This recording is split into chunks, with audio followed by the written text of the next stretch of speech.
To the outside world, Rob Reiner and Michele singer Reiner looked like the rare Hollywood couple who had beaten the odds. 36 years of marriage, steady smiles, calm red carpet moments, a home that seemed to glow with stability.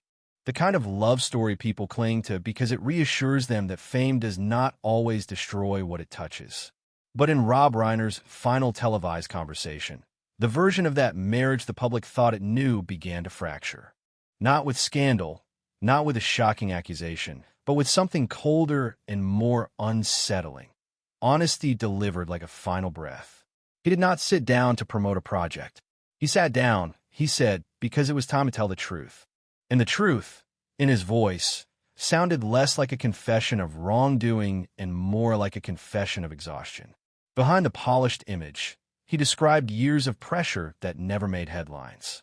Endless arguments that were kept quiet on purpose. Sleepless nights that had nothing to do with premieres and everything to do with fear. A marriage that did not endure because life was easy, but because walking away felt like tearing the last remaining fabric of their family apart. He admitted that, for a long time, he mistook silence for peace. He believed that if the house was quiet, if the fighting was contained, if the world saw a couple still standing together, then maybe the worst had passed. But then he said the line that changed the temperature in the room. Silence can also mean abandonment. In that sentence, you can hear the story he is really telling. Not the story of a couple that stopped loving each other, but the story of a couple slowly disappearing inside their own lives, each retreating into a private corner of survival. He spoke about how his work consumed him, how directing and writing and chasing perfection blinded him to what was right in front of him.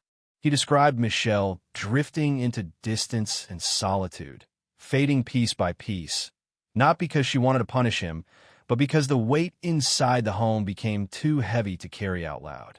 He did not frame himself as the hero. He framed himself as the man who did not notice fast enough, and who understood too late that quiet does not always equal calm.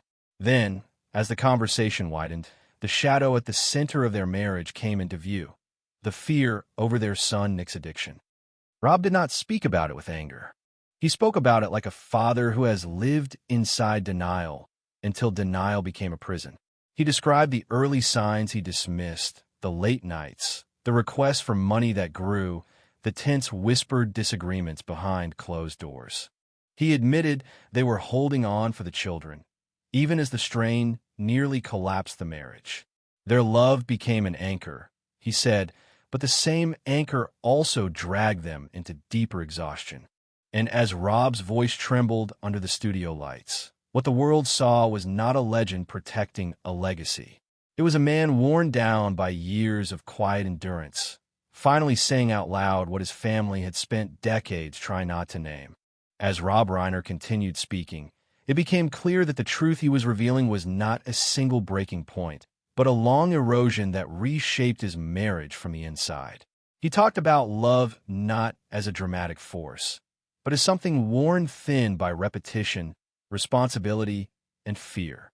What held him and Michele together, he said, was not the absence of conflict, but the decision to keep choosing each other even when every choice felt heavy.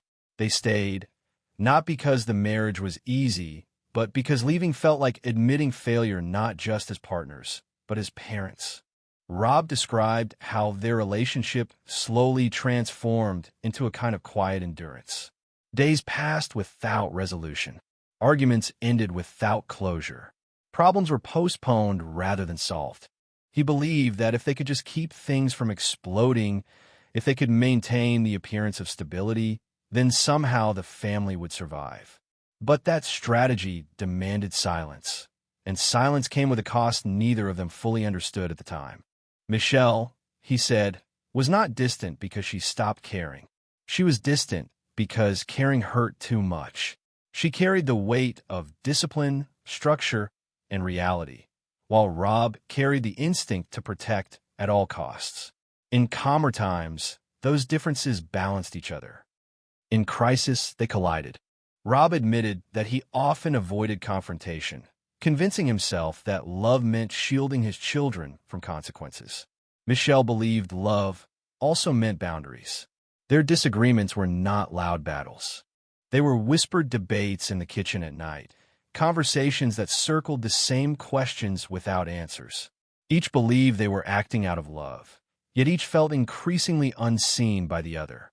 Rob said the most painful realization was that their marriage did not break from hatred or betrayal. It broke from exhaustion, from years of giving without repair, from nights spent lying awake next to each other, both present, both absent. He recalled moments when Michele would look at him, not with anger, but with a sadness that felt final. She would ask how long they could keep living like this, and he would have no response that felt honest. He stayed quiet because speaking felt dangerous, because choosing words meant choosing sides. And choosing sides meant risking the collapse of the fragile balance holding the family together. Rob acknowledged that this silence slowly hollowed him out. He began to feel as if he was managing a crisis instead of living a life. The house that once felt like a refuge became tense, unpredictable, and emotionally crowded. He described how fear became routine. Fear of the next argument. Fear of the next phone call. Fear of what might happen if they finally admitted they could not handle everything alone. And beneath all of it was the terror of public exposure. Rob confessed that part of his hesitation came from knowing how the world treats families like his. How quickly private pain becomes public judgment. How a single headline could define his son forever. That fear, he said, kept him trapped between love and denial. He chose protection again and again, even when he sensed it was no longer helping. Michele saw that choice differently. She saw a family losing itself in the process. Rob recalled one night when she asked him a question that stayed with him long after the interview ended. Was he protecting their child or protecting his idea of being a good father? He did not answer then. In the studio, years later, he admitted he still struggles to answer now. What haunted him most was the realization that time did not pause while they debated. Each compromise, each moment of avoidance, quietly rewrote the rules of their home. The marriage did not collapse in a dramatic explosion. It faded. Love remained, but became strained, heavy, and lonely. By the time Rob understood the damage silence had done, it had already reshaped everything. His confession was not about regret over one decision, but about the accumulation of many small ones. Choices made out of fear, out of love, out of exhaustion. And as he spoke, it became clear that the greatest tragedy was not that he loved too much, but that love without limits slowly erased the space where honesty, boundaries, and help could exist. By the time Rob Reiner reached the heart of his final confession, the story had moved far beyond marriage and into something darker, more frightening, and deeply personal. He was no longer talking about misunderstandings between spouses or the quiet distance that grows after years together. He was talking about fear as a permanent state of being, fear that seeps into every corner of a home and quietly rewrites the meaning of love. Rob described the period when his son Nick began to change, not as a sudden collapse, but as a slow disappearance. The boy who once laughed easily and met his parents' eyes started coming home late. His gaze drifted. The smell of smoke lingered. Rob admitted he saw it all, yet convinced himself it was temporary. Teen moods, stress, a phase that would pass. That belief became the first lie he told himself in order to survive the next day. Then came the request for money. Small at first, almost harmless. Enough for movies, for food, for time with friends. Rob said he paid without thinking, because that is what fathers do. But the amounts grew, and the reasons faded. Soon there were no explanations at all, just expectation. And with each transaction, a quiet negotiation took place inside Rob's head. Refuse, and risk pushing his son away. Agree, and hope this would buy peace for another night. He chose hope again and again, even when hope began to feel dishonest. Behind closed doors, Rob and Michele argued in whispers. Not because the arguments were gentle, but because they were afraid of what would happen if Nick heard them. They tried to stay calm, to keep the house from erupting, to protect the illusion of control. Rob admitted that this was when the line between love and enabling began to blur. Michele urged him to stop helping, to let consequences speak where words no longer could. Rob resisted. He could not accept the image of his son facing the world alone, labeled, judged, reduced to a headline. The media terrified him. The idea that one call to the police could define Nick's life forever felt unbearable. So Rob did what many parents in his position do. He chose silence. He chose delay. He chose to believe that love alone could still reach his child. But love did not calm the house. It intensified it. Rob described nights when Nick would bang on the door, shouting in a voice that did not sound like the boy he raised. One night, Nick pushed him against the wall, while Michele stood frozen, too shocked and frightened to move. Rob said that in that moment, he did not see his child. He saw a stranger wearing his son's face. Yet even then, he did not call for help. When asked why, his answer was simple and devastating. Because I am a father. In that sentence lives the entire tragedy. Rob knew something was deeply wrong. He knew the danger was no longer theoretical. Yet fear overpowered reason. Fear of destroying Nick's future. Fear of public judgment. Fear of admitting they could not fix this on their own. He admitted that he understood he was being used, emotionally and financially, but believed refusal would mean losing his son completely. He called it the deepest kind of betrayal, the kind that breaks a parent's heart slowly, over time. And then he turned the blame inward. Our son betrayed us, he said, but we betrayed ourselves too, because we did not have the strength to say stop. That admission reframed everything. This was not a story of ignorance. It was a story of paralysis. Fear and denial replaced confrontation. Silence became a prison that felt safer than truth. Rob explained that even after violent episodes, he still opened the door when Nick returned. Still hoped this time would be different. Still paid. Still protected. Each decision was made in isolation, but together they created a system that trapped everyone inside it. The hardest part, Rob said, was not the chaos or the damage. It was the heartbreak of still loving someone who scared you, of still seeing the child they once were inside the person they had become. That love became both his comfort and his curse, a light that guided him forward and a chain that held him down. As the crisis deepened, the family itself began to fracture. Rob and Michele grew further apart, not because they stopped caring, but because the weight they carried demanded different responses. Michele wanted accountability. She wanted Nick to face reality before it destroyed him and everyone around him. Rob wanted closeness at any cost. He wanted his children near him, safe under his roof, even if that roof was no longer stable. Their arguments always returned to the same place. Not money, not fame, the children. Love expressed in two opposing ways. One night, Michele asked him a question that cut deeper than any fight. Are you protecting our child, or protecting your idea of being a good father? Rob said his answer was barely audible. If I let go, I lose him. That sentence widened the distance between them in a way neither could repair. The conflict escalated after one particularly severe incident. Michele, shaking with rage and exhaustion, picked up the phone and said she was calling the police. Rob stepped in front of her, pleading, "Please don't." He begged not as a director, not as a public figure, but as a terrified father. Michele broke down, not from fear, but from heartbreak. "You are choosing him," she said, "and leaving me behind." Rob could not deny it. He loved his wife. He loved his child, and he had no idea how to save both. That night nearly ended their marriage. Divorce was mentioned. Suitcases came out, then were pushed back into closets. Rob said it was the first time he truly believed their family might not survive. Not because of a lack of love, but because of too much love pulling in opposite directions. He admitted that he chose silence again, hoping it would hold the family together. Maybe, he said quietly, I was only prolonging the pain. The marriage did not shatter in one moment. It eroded, slowly, quietly, like water wearing down stone. And as Rob spoke these words under the studio lights, it became clear that this was not a story about a single mistake. It was about 1,000 small decisions made out of fear, love, and exhaustion, until the cost became irreversible. As Rob Reiner moved toward the end of his final conversation, The tone shifted in a way that unsettled everyone watching.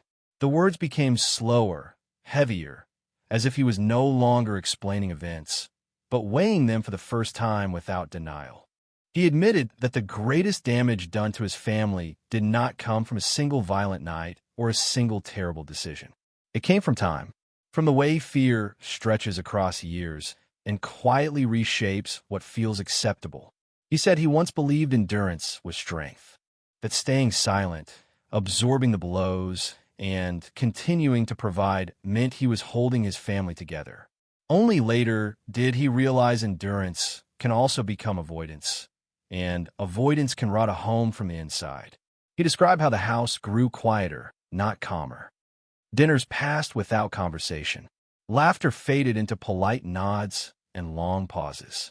Everyone was present, yet emotionally scattered, each person carrying a private version of the same anxiety. Rob said the hardest moments were not the explosive ones. They were the ordinary evenings after everything had fallen apart, when the shouting stopped and silence returned. Silence that felt heavier than any argument. Silence that demanded nothing, resolved nothing, and promised nothing would change. He admitted that he feared those quiet hours more than the chaos because they forced him to face what he had allowed the family to become. He spoke about how guilt replaced authority. Each time he gave in, he felt a brief sense of relief followed by deeper shame. He knew he was choosing the path of least resistance, but resistance felt unbearable. He said he told himself he was buying time, that if he could just keep the family intact a little longer, something would shift. Help would arrive. His son would change. The tension would ease. But nothing eased. The pressure only redistributed itself, pushing Michele further into emotional isolation and Rob further into self-doubt. He acknowledged that Michele was not wrong. She saw the danger earlier, more clearly. She understood that boundaries were not punishment, but protection. Yet Rob could not bring himself to enforce them. He described feeling trapped by his own identity as a father. The idea of being the one who finally said no felt like betrayal, not just of his child, but of the promise he had made to always be their safe place. That promise, he realized too late, had no conditions, and unconditional protection had turned into unconditional surrender. He spoke about the moment when he finally understood that love without limits does not heal addiction. It feeds it. It removes the friction that forces change. He said this realization came not in a moment of clarity, but in exhaustion, in a recognition that he no longer recognized himself. He had become a man who reacted instead of led, who feared instead of guided, who paid instead of taught. When the interviewer asked if he regretted it, Rob did not answer immediately. He went quiet. When he finally spoke, he said he regretted believing he had time. Families, he said, do not collapse because of one dramatic tragedy. They collapse because of thousands of small moments when people choose comfort over truth. That admission reframed everything that came before.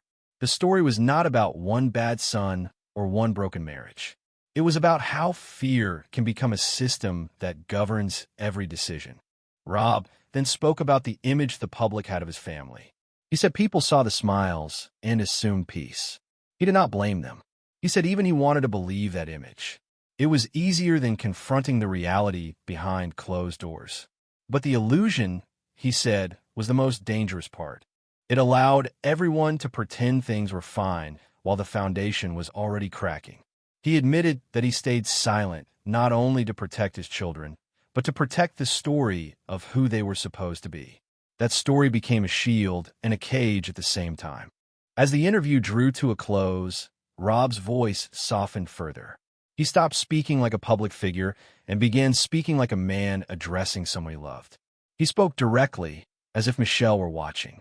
He said he finally understood her exhaustion, her anger, her fear. He said he understood that silence was not strength. That protection without honesty is just another form of abandonment. His eyes filled, but he did not cry. He simply said he understood now. And then he added the words that haunted viewers after everything that followed. He understood a little too late. The studio fell silent after that. No dramatic music. No commentary. Just a man sitting under cold lights, carrying the weight of a lifetime of choices. When the interview ended, no one knew it would become his last public appearance. No one knew those words would soon sound like a farewell rather than reflection. In hindsight, the conversation feels unbearable because it reads like a warning that arrived just before the point of no return. Rob did not speak to be forgiven. He did not speak to be absolved. He spoke because silence had finally failed him. His confession was not about assigning blame. It was about naming a truth he had spent years avoiding. That love, when guided only by fear, can become destructive.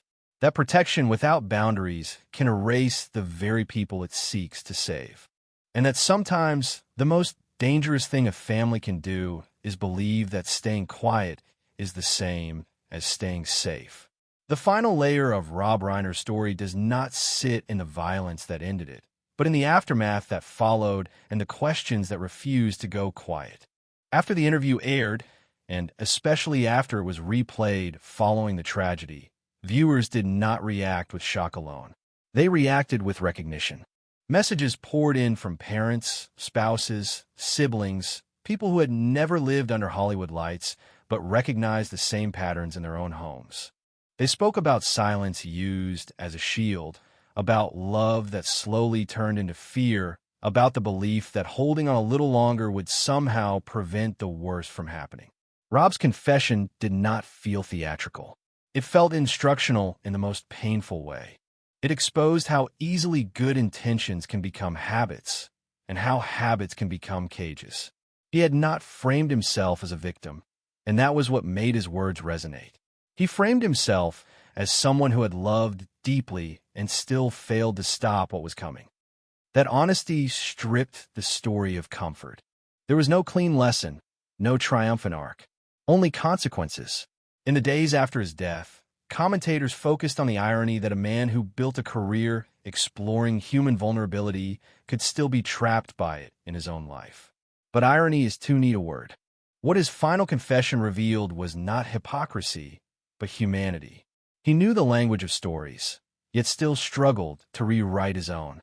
As the case moved forward, the public narrative hardened around timelines, charges, and legal definitions. But Rob's words continued to hover over everything like a shadow. They reframed the crime not as a sudden rupture, but as the endpoint of a long deterioration. That framing does not absolve anyone. It complicates everything. It forces people to sit with discomfort rather than outrage. It suggests that the most dangerous moments are not always loud. They're the years of quiet that lead up to the sound no one can undo. Rob's confession also challenged the way society talks about parenting, especially in crisis. He spoke openly about the terror of involving authorities, about the fear that one decision could brand his child forever. Many parents understood that fear immediately, but his story also showed the cost of letting fear dictate every move. Protection without limits became permission. Silence without boundaries became complicity, not because he wanted harm, but because harm thrives where there is no resistance. That realization unsettled viewers because it blurred the line between love and responsibility. It asked whether devotion alone is enough, or whether devotion must sometimes include the courage to be hated in the moment. Rob admitted he did not have that courage. He admitted he chose comfort over confrontation until comfort disappeared entirely. In doing so, he named a truth many people avoid. Love does not save by itself. It needs structure. It needs honesty. It needs intervention before exhaustion takes over. Another reason the confession lingered was the way Rob spoke about time. He did not say he regretted loving too much. He said he regretted believing there was always more time. That illusion is universal. People delay difficult conversations because tomorrow feels safer. They postpone hard boundaries because today is already heavy. Rob's words exposed how that delay accumulates. Time does not pause for fear. It keeps moving, quietly carrying consequences forward. By the time he realized this, he said, the damage had already reshaped everything. That realization is what made his final words feel like a warning delivered too late. He was not asking for sympathy. He was offering clarity. The clarity that comes when denial finally breaks and there is nothing left to protect but the truth itself. In the end, Rob Reiner's final confession did change everything, not because it revealed a secret, but because it reframed a tragedy. It turned a headline into a human story with no simple villains and no comforting answers. It reminded people that the most devastating outcomes often grow slowly, inside homes that look stable from the outside. It left behind questions that cannot be resolved by courts or commentary. How far should love go? When does protection become harm? When does silence stop being kind? And perhaps the most painful question of all, if courage had arrived earlier, would the ending have been different? Rob never claimed to know. He only claimed to understand now.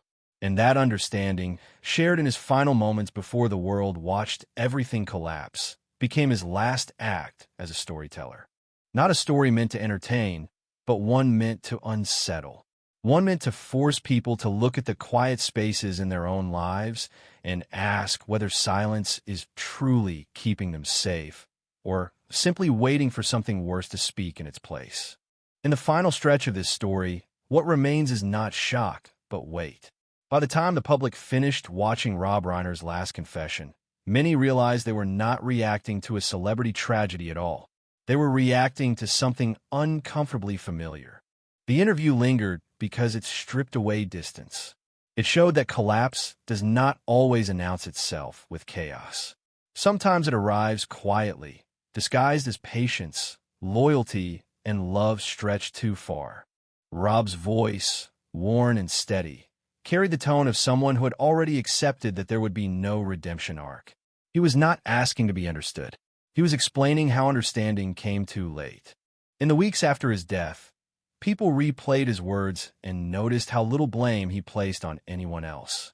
He did not demonize his son. He did not portray Michele as cold or unforgiving. He did not accuse the world or the media.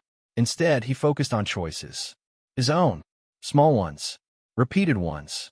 Choices made when fear felt safer than confrontation.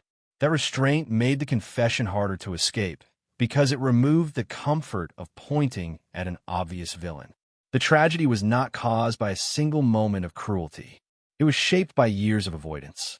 Rob spoke openly about how exhaustion dulls judgment, how constant crisis narrows perspective until survival becomes the only goal.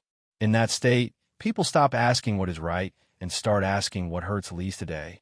He admitted that he lived in that mode for years. Protecting, paying, hoping, waiting. Each decision felt reasonable on its own.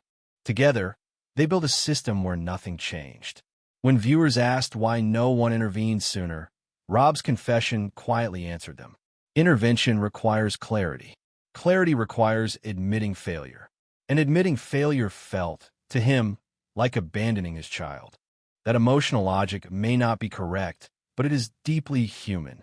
It explains how intelligent, capable people can still become trapped by their own compassion. Rob's final words forced a reckoning with that paradox. Love that refuses limits can become indistinguishable from fear. Fear that wears the mask of kindness can slowly erase accountability. In the end, Rob suggested that the most dangerous lie he told himself was that silence was keeping everyone safe. Silence did not stop the damage. It only delayed the reckoning. By the time the reckoning arrived, it arrived violently.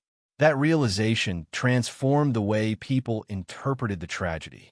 The focus shifted from what happened to why it was allowed to unfold. Not in a legal sense, but in a human one. Rob's story became a cautionary mirror. It asked viewers to examine the quiet bargains they make in their own lives, the conversations they postpone, the boundaries they soften, the problems they manage instead of confront. His confession resonated because it did not offer solutions. It offered recognition. It showed that love alone is not a strategy, that protection without structure becomes surrender, that families do not break because they care too little, but because they care without guardrails. As the legal process moved forward and public attention turned toward charges, defenses, and timelines, Rob's voice remained in the background, reminding people that the courtroom narrative would never capture the full truth. Courts deal in responsibility and guilt. His confession dealt in regret. And regret lives outside verdicts. It lives in the space between what was intended and what actually happened. Rob's final message was not one of despair, but of clarity earned through pain. He did not say he stopped loving. He said he finally understood the cost of loving without limits. That understanding, shared at the end of his life, reframed his legacy in an unexpected way. Not as a director reflecting on his films, but as a father reflecting on his failures. That is why the story remains unsettled. It offers no comfort, only awareness. It leaves behind questions that cannot be answered neatly. When should love step back? When should silence be broken? When does protecting someone mean letting them face consequences? Rob Reiner did not provide answers. He provided a warning. And that warning, spoken calmly under studio lights, became the most honest thing he ever put on screen. What lingers after the final words fade is not outrage, but an uneasy stillness. Rob Reiner's story does not end with a sense of closure, because closure was never part of it. Instead, it leaves behind a question that settles slowly, pressing on anyone who listened closely. His final confession was not meant to explain away a tragedy or soften its impact. It was a reckoning, a man acknowledging, in the clearest way he could, that love alone did not save his family, and that silence, chosen out of fear, became the force that allowed everything to unravel. The power of his story lies in its ordinariness. There are no dramatic villains, no grand betrayals, no moment where everything suddenly went wrong. The damage accumulated quietly, inside everyday choices that felt reasonable at the time. Protecting a child, avoiding confrontation, preserving peace for one more night. Rob showed how those instincts, repeated often enough, can turn into a pattern that traps everyone involved. His words resonated because they reflected a truth many people recognize but rarely admit. That caring deeply does not automatically mean acting wisely. That fear can disguise itself as compassion. And that refusing to draw boundaries does not prevent harm, it delays it. By the time the harm arrives, it often arrives with a force that cannot be undone. Rob did not speak as a celebrity seeking sympathy. He spoke as a father who had reached the end of denial. That is why his confession felt less like an interview and more like a final message, offered without defenses or excuses. He did not ask to be forgiven. He asked to be honest. And honesty, in this case, was devastating. It stripped away the comfort of believing that tragedy only happens to other people in other kinds of families. His story challenged the illusion that stability equals safety and that silence equals strength. In the end, Rob Reiner left behind no neat moral, only a warning shaped by regret. Love needs limits. Protection needs truth. Silence needs to be broken before it becomes irreversible. His final words did not provide answers, but they forced reflection. And perhaps that was his last act as a storyteller. Not to entertain, not to resolve, but to confront. To leave the audience unsettled, carrying questions into their own lives, and wondering whether the quiet they are living with is truly peace, or simply the calm before something they are afraid to name.